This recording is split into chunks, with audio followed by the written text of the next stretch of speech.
हाफिज़ कुरान बनूं। अल्लाह के दीन का परचम सारी दुनिया में लहराऊं। अल्लाह ने इस मैदान को इसलिए इंतखाब किया ताकि उसमें जो रजा दिल करूं और दुनिया की सरफराजी पाऊं और जन्नत में अल्लाह के रसूल सल्लल्लाहु अलैहि वसल्लम का साथी बन जाऊं। मैं अपने इस मकसद के लिए मेहनत भी कर रहा हूँ। कुरान के आसान रहते याद कराती है।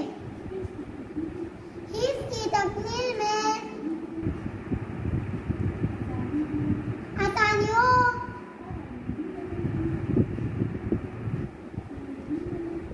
आलिम दीन बनने के लिए मेरी अम्मी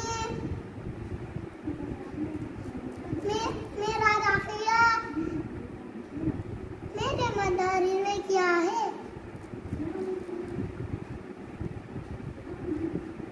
जहाँ मुझे कुरान हदीस की तालीम दी जाती है।